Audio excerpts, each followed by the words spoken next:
좋아해, 내가. 여기 주신이야? 정재. Di ruangan yang sunyi, ada jari jemari yang sedang berjalan di atas panggung Wonji. Rupanya, Wonji menghabiskan waktu malamnya dengan mesra bersama gurunya sendiri di sekolah Joshi. Rupanya guru Han adalah kekasihnya. Wonji terbangunkan dengan suara manjanya yang tidak ingin usai waktu bersama kekasihnya. Tetapi guru sekaligus kekasihnya itu menyuruh Wonji untuk bangun dan berangkat ke sekolah. Ciuman di pagi itu menandakan pamitan dari sang kekasih. Mereka mulai menjalankan aktivitas seperti biasanya layaknya seorang murid dan guru. Wonji keluar dengan mobil mewahnya. Guru Han keluar dengan mobil merah mungilnya dengan memastikan kondisi tidak ada yang melihat keluar dari kamar Wonji. Gerbang utama dibuka.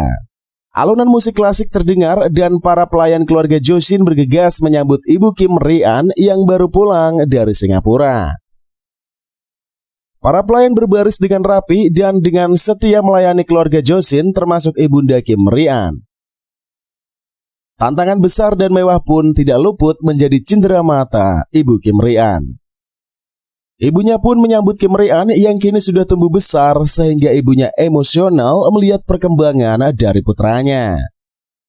Sambil melihat jadwal hari ini, rupanya Ibunda Kim Ri-an mengutus asistennya meninjau kampus di Inggris. Mendengarkan ucapan ibunda, Kim Ri-an langsung mengatakan bahwa ibunya ini tidak memperhatikan bagaimana keadaan dirinya.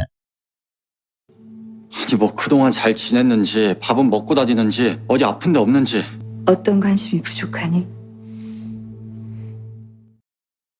Apakah aku makan teratur? Apa aku sehat? Di usiaku yang sekarang aku butuh perhatian orang tua, ucap Kim Ri-an kepada ibunya. Ibunya sontak melempari pertanyaan kepada pelayannya. Ada berapa orang yang mengurus Kim Ri-an? 6 tutor, 2 asisten, 3 dokter, 4 nutrition, total ada 15, jawab si pelayan. Ibunda Kim Ri-an langsung menyikapi pertanyaan Kim Ri-an dengan balik bertanya kepada Kim Ri-an, perhatian apa yang kurang? Mendengar jawaban tersebut, Kim Ri-an langsung tertegun dan pergi untuk berangkat sekolah. Setelah kejadian itu, rupanya Kang Ha masih mempunyai nyali untuk datang ke sekolah. Di depan sekolah saat melihat Taeho, sontak saja Kang Ha langsung menghampirinya. Sadar akan murid-murid lainnya melihat Taeho terlihat akrab dengan Kang Ha, Taeho pun tidak ingin murid lainnya menilai bahwa dirinya setara dengan Kang Ha. Dan akhirnya ia pun bergegas pergi meninggalkan Kang Ha. Murid lainnya pun mengolok-oloki Kang Ha karena mustahil Kang Ha seorang murid beasiswa kenal dengan Taeho yang merupakan putra Hotel Jaehyul. Sedangkan strata kelas sosial mereka sangatlah berbeda. Satu sekolah bukan berarti teman, ucap murid lain kepada Kang Ha. Berpapasan dengan Kim Ri-an dan kelompoknya saat di lorong sekolah. Keduanya saling menatap dengan tatapan tajam.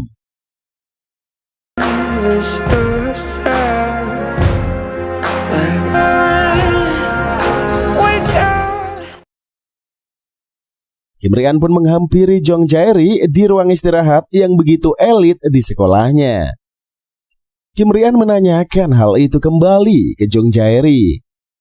Dengan tegasnya, Jae-ri menjawabnya, terima kasih semuanya, karena sekarang kita adalah teman, termasuk juga soal ciuman itu. Tidak puas dengan jawaban Jong Jae-ri, ia akan hal tersebut, Kim Ri-an pun beranggapan bahwa ada sesuatu yang Jong Jae-ri sembunyikan. Kim Ri-an juga beranggapan bahwa murid beasiswa itu adalah sebuah pelarian Jong Jae-ri yang ingin putus dan memanfaatkan Kang Ha di situasi saat mereka berdua. Kim Ri-an pun juga berjanji akan mencari tahu alasan yang ia tidak dapat dari Jong Jae-ri kenapa tiba-tiba meminta putus darinya. Kim Ri-an akan mencoba segala sesuatu dengan cara apapun untuk mendapatkan tentang apa yang sebenarnya Jong Jae-ri sembunyikan. Hingga Jong Jae-ri tahu kemana ia akan kembali, ucap Kim Ri-an dengan sedikit mengancamnya. Dan Kim Ri-an ini pergi meninggalkan Jong Jae-ri. 제자리로 좀 돌아올 때까지 Rupanya Kim Rian dan temannya menyusun strategi untuk memberikan pelajaran ke murid beasiswa yang mengusik hidupnya. Suasana pun mencekam saat Kang Ha tertawa di sela senior kawan Kim Rian yaitu Yoon Seok sedang memberikan pelajaran terhadap murid beasiswa lainnya di kelas. Sontak ruangan pun menjadi hening dan semakin mencekam mendengar Kang Ha tertawa seperti sedang mengejeknya. Kang Ha pun langsung mengatakan bahwa itu adalah hal yang konyol saat kamu berbicara rencana apa yang kau buat di depan targetmu sendiri. Bukan begitu, berbicara ke arah Chamin. Chamin langsung menghampiri Kang Ha sambil mengatakan, brengsek, kau mau mati. Dan hantaman pukulan pun melayang ke arah Kang Ha. Namun Kang Ha mampu menangkisnya dengan sangat tepat. Kang Ha pun langsung menggulirkan tangannya Chamin tanpa mengasihani Chamin yang kesakitan. Yang seharusnya kau pukul adalah Yoon Seok, bukannya aku. Merasa rahasianya terbongkar di depan targetnya, Chamin mencoba melawan Kang Ha sambil berteriak kesakitan. 만약 지금 누군가 칠 거면 그건 제가 아니라 최윤석이어야 되는 거 아니에요? Tatapan Kang Ha tertuju ke Jong Jae-ri yang mulai memasuki kelas. Tanpa disadari, Kang Ha pun mulai lengah dan mendapatkan pukulan dari Chamin. Melihat keributan antar kelas, kelompok Chamin yang merupakan kelas 3 itu pun dibubarkan oleh guru yang merupakan kekasih Wonji. Guruhan mengumumkan bahwa sebentar lagi akan diadakan Healing Forest. Setelah berakhirnya kelas, Kang Ha pun mengejar Jae-ri yang sedang berjalan dengan Yuhira untuk mengucapkan permintaan maafnya atas kejadian ciuman itu. Jae-ri juga mengingatkan Kang Ha untuk keluar dari sekolah ini. Namun Kang Ha bingung kenapa harus keluar dulu dari sekolah ini. Jae-ri pun seperti memberikan isyarat bahwa Kang Ha telah mengusik kehidupan Kim Rian dan salah satu cara menghadapinya adalah keluar dari sekolah ini. Namun rupanya saran dari Jong Jae-ji ini tidak menggugurkan tekad bulatnya Kang Ha untuk menuntaskan misi rahasianya itu. Kang Ha juga berjanji akan mengatasi Kim Rian sendiri. 그 얘기면 내가 알아서 잘할게. 네가 밀어내지 않아줘서 좋았다고. Kang Ha pun mengucapkan rasa senangnya karena saat berciuman dengan Jae-ri, ia tidak mendorong Kang Ha tetapi seperti menikmatinya, ucap Kang Ha dengan pasang wajah senyum ke Jae-ri. Tidak ingin berlarut, Jae-ri pun pergi meninggalkan Kang Ha. Yunhira yang ada di situ pun kaget mendengar ungkapan Kang Ha kepada Jae-ri tadi. Yunhira juga menanyakan alasan Kang Ha memilih Jae-ri untuk ia cium.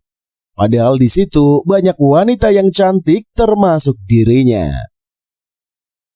Hira juga sangat berharap ialah yang dipilih Kang Ha saat malam itu. Pasalnya Hira juga tertarik ke Kang Ha. Namun Jae-ri lebih cantik dan satu-satunya wanita yang cantik pada malam itu. Kecewa dengan jawaban Kang Ha, Hira juga tidak habis pikir. Pasalnya Kang Ha berani mempertaruhkan nyawanya hanya karena Jae-ri cantik. Hira pastinya sudah tahu bagaimana akhirnya jika ada yang mengusik Jae-ri. Kim Rian akan ada di dalamnya. Di malam yang sunyi, Kim Rian dirundung rasa sedih yang amat dalam. Jae-ri miliknya sekarang harus diikhlaskan bahwa sekarang miliknya lagi. Tanpa sebab, tanpa alasan yang pasti, Jae-ri berubah begitu cepat. Hati Kim Rian semakin terluka saat melihat video kenangan manis mereka berdua yang ia putarkan melalui layar proyektor dengan besar dan jelas. Seperti tidak sanggup dan ingin kembali ke waktu itu, waktu saat mereka masih bersama dalam cinta. Semakin malam, semakin dalam juga kesedihan dari Kim Rian.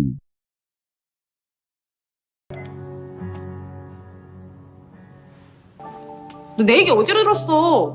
그러는 거 매력 없다니까. Tanpa ucapan salam, Hira pun masuk ke ruangan Kim Rian. Sontak saja, Kim Rian pun kaget dan langsung mematikan video tersebut. Hira ini bilang bahwa Jae-ri rupanya masih mencintai Kim Rian. Buktinya tadi, Jae-ri ada di depan hotel tempat Kim Rian dan Hira berada. Hira membicarakan sesuatu ke Kim Rian. Rupanya mengenai strategi untuk menghadapi Jae-ri supaya bisa kembali ke dalam pelukan Kim Rian. Melihat Hira yang bisa membantunya, Kim Rian pun langsung mendengarkan semua saran dari Hira. Hira menyarankan untuk Kim Rian mempacari gadis lain dengan pura-pura, untuk melihat bagaimana reaksi dari Jairi. Karena sebetulnya Jairi masih mempunyai perasaan ke Kim Rian, makanya tadi Jairi datang. Akan tetapi, sayangnya Jairi tidak masuk dan menemui Kim Rian, melainkan pergi melanjutkan perjalanan yang sebenarnya ingin ia kunjungi. Hira menyarankan sebuah strategi. Jangan hanya asal mengejar Jairi, karena sebenarnya Jairi tidak suka diikuti secara terus-menerus. Mendengar ide tersebut, Kim Rian begitu memandangi Hira dengan dalam. Hira berharap Kim Rian mau menjalankan ide tersebut, serta memilih dirinya sebagai kekasih pura-puranya. 그거 네가 좀 알아봐. 제 절친으로서 스파이 짓은 좀 아니지 않아? Di lorong antara bangunan-bangunan kota berada, terdapat cahaya sangat gemerlap dari gelapnya malam hari di lorong kota. Pria berjaket sedang berjalan di lorong tersebut. Sepertinya ingin memasuki sebuah ruangan rahasia di dalamnya. Menapaki jalan yang berair, rupanya laki-laki itu adalah Wonji. Rupanya tempat itu adalah sebuah bar tempat minum. Di bangku itu ada sesosok wanita cantik yang dengan blazer hitamnya, rambutnya ditata dengan hiasan kepala yang sangat anggun. Perempuan itu sudah pasti menungguinya di sana. Tanpa disangka, perempuan itu adalah Jairi. Mereka berdua janjian untuk bertemu di bar untuk mengobrol dan meminum. Obrolan belum dimulai, tetapi handphone Wonji sudah mulai berdering. Ada telepon masuk. Telepon berinisial H. Itu telepon dari guru sekaligus kekasihnya. Tidak ingin rahasianya diketahui Jairi, Wonji pun izin untuk keluar mengangkat telepon tersebut. Jairi mengatakan bahwa yang mempunyai rahasia bukan hanya dirinya, melainkan Wonji juga sama seperti dirinya. Setelah Wonji pergi untuk mengangkat telepon, handphone Jairi juga bergetar dengan pesan masuk. Akun anonim yang terus meneror Jairi juga menghubungi kembali. Akun tersebut mengancam jika Jairi terus mengabaikannya, maka akun tersebut akan mengirimkan video ke ayah Jairi. 전부 지웠다며 그럼 된 거 아니야?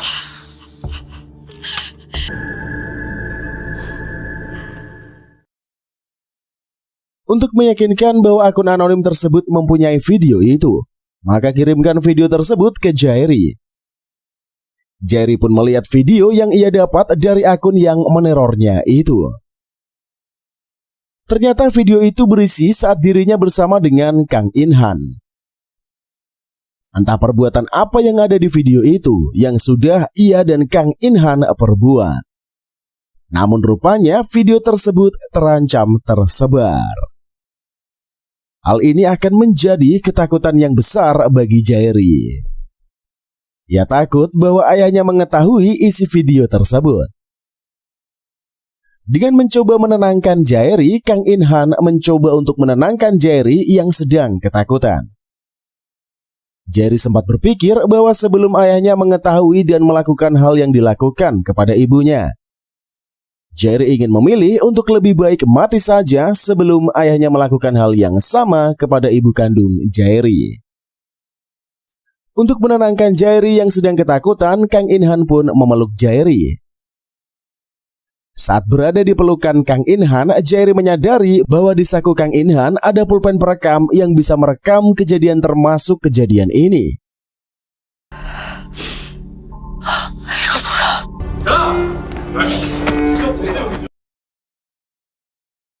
Jairi pun langsung melepaskan pelukan Kang In-han dan suasana semakin mencekam saat gerombolan Kim Rian memergoki mereka berdua. Tidak sampai tuntas, video itu pun di-cut oleh pemilik akun anonim yang masih sangat rahasia keberadaannya itu. Tidak ingin kecemasannya berlarut, Jairi menurut handphonenya dan berpamitan ingin pulang saat Wonji sudah kembali. Keesokan harinya, Jairi berburu di hutan dengan ayah dan adik tirinya itu. Sebelum menembak, Jerry mendapat arahan dari ayahnya. Saat Jerry siap untuk melepaskan peluru ke arah target barunya, asisten ayahnya ini langsung datang menghampiri ayahnya bahwa ada telepon dari kantor. Melihat akan hal ini, ketakutan Jerry selama ini akan semakin menjadi-jadi. Ia takut akun anonim itu benar-benar mengirimkan video tersebut ke perusahaan ayahnya. Ketakutan ini hingga membuat Jerry bisa berhalusinasi. Matanya pun menjadi kosong. Raut wajahnya ketakutan dan bibirnya sedikit menggigil. Ayahnya memarahinya. Dan sekarang mau melakukan ini? Tidak benar kan? Ayah yakin kau tidak akan melakukan itu. Sambil menyiapkan senapan dan secara tiba-tiba diarahkan ke arah Jerry.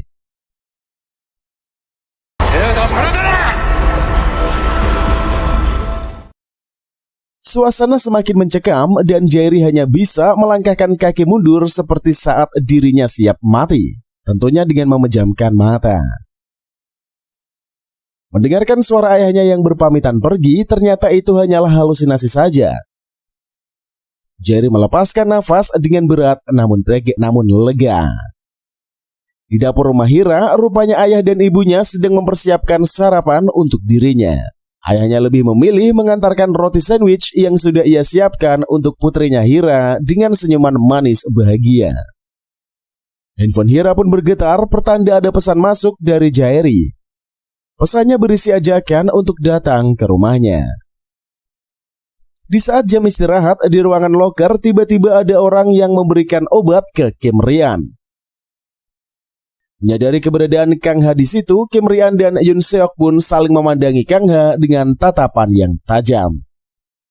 Ketua kelas yang sedang berjalan ingin memasuki ruangan kepala sekolah, rupanya melihat Chang Min dan kelompoknya sedang menyusun rencana untuk menghabisi Kang Ha saat Healing Forest.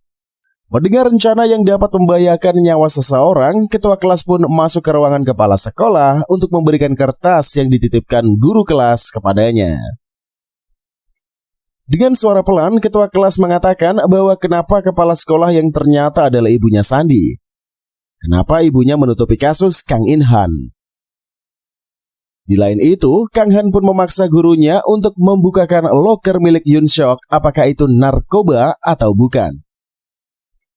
Dengan desakannya, akhirnya gurunya pun menuruti permintaan Kang Han membuka loker milik Yoon Seok.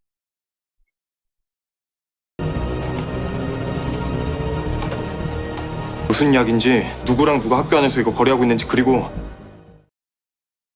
Setelah dibuka, ditemuilah obat itu. Namun gurunya hanya bilang bahwa ini merupakan obat antidepresan biasa. Di malam hari, Hira datang ke rumah Jerry. Rupanya Jerry ingin menanyakan kenalan firma hukum yang bisa menyelesaikan teror dan akun anonim yang selalu menerornya. Hari di mana Healing Forest dilaksanakan.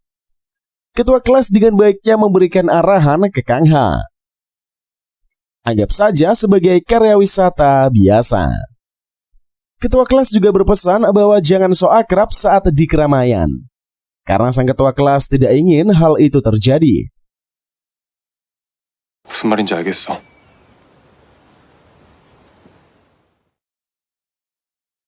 Saat Hira dan Jerry selesai pijat, Wong Ji pun mengajak mereka berdua untuk jamuan makan bersama Kim Rian. Namun usahanya itu tidak membuahkan hasil karena Jerry tetap dengan sikap diamnya kepada Kim Rian. Melihat situasi seperti ini, Hira langsung memanfaatkannya untuk menanyakan seputar idenya itu. Namun Kim Rian beranggapan bahwa Jerry tidak akan tertipu oleh pacar pura-puranya. Di jalan yang menurun, King Ha pun mengendarai sepeda untuk pergi ke apotek oleh gurunya. Namun saat di jalan, ia bertemu dengan Jerry. Jerry pun ikut menebeng King Ha yang akan ke apotek karena Jerry juga ingin pergi membeli rokok di luar sana. Berboncengan dengan mesra, rupanya Kim Rian dan Hira pun melihat mereka berdua yang asik bersepeda. Sesampainya di apotek, hujan pun turun. Mereka memutuskan untuk meneduh terlebih dahulu. Anjing kecil nan lucu pun menghampiri Jerry. Jerry pun bermain dengan anjing lucu itu. Senyum manisnya terlukis betul di raut wajah Jairi. Kang Ha pun belum pernah melihat itu sebelumnya. 웃으니까 예쁘다고. Hujan yang tidak kunjung reda, akhirnya mereka berdua memutuskan untuk melanjutkan perjalanan ke tempat mereka menginap. Chamin dan sekelompoknya ternyata sudah menunggu Kang Ha untuk menghabisinya. Ternyata Kang Ha pun tidak pulang ke kamarnya, melainkan mendapatkan ajakan dari Jairi untuk ke kamarnya terlebih dahulu sambil menunggu kemeja Kang Ha yang tadi ia pakai menunggu kering. Tanpa disadari saat Kang Ha memasuki kamar Jairi, Guguruhan pun melihatnya saat Guguruhan sedang berjalan ke arah kamar Wunji. Di kamar Jairi, rupanya Kang Ha duduk sambil menahan ngantuk hingga beberapa kali kepalanya pun jatuh bersandar di bahu Jairi. Jairi berbicara dengan nada kecilnya bahwa ia tidak kesal saat dirinya dicium oleh Kang Ha di hari itu. 나도 기분 안 나빴다고.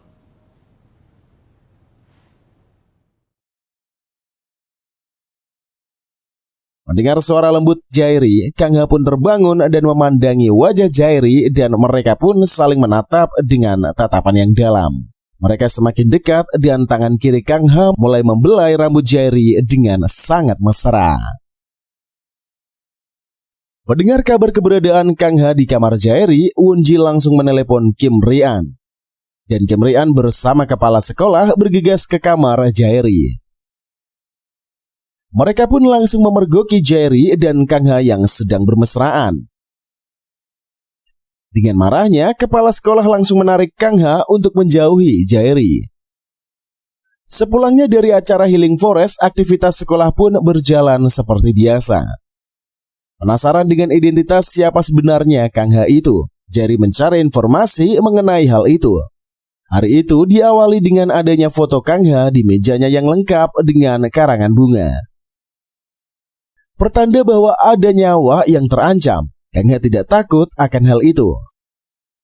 Ia hanya teringat kakaknya Kang In Han yang sudah meninggal akibat perbuatan Kim Rian.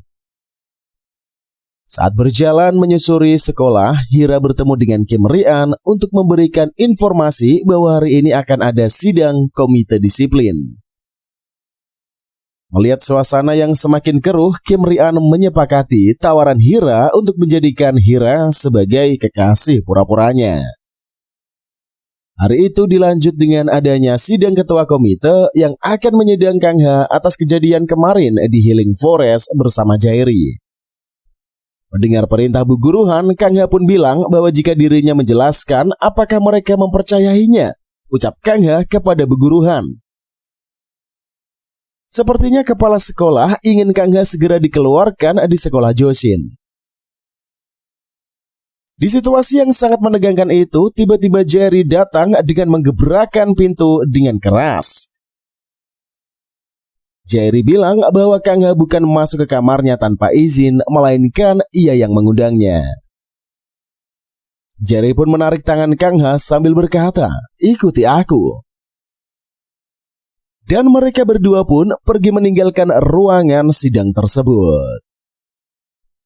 Tanpa disangka, Hira dan Kim Rian bertemu dengan Jairi dan Kim Ha di depan ruangan sidang. Kim Rian meneriaki mereka dengan sebutan melanggar peraturan. Jairi dan Kang Ha langsung menoleh ke belakang ke arah Kim Rian dan Hira.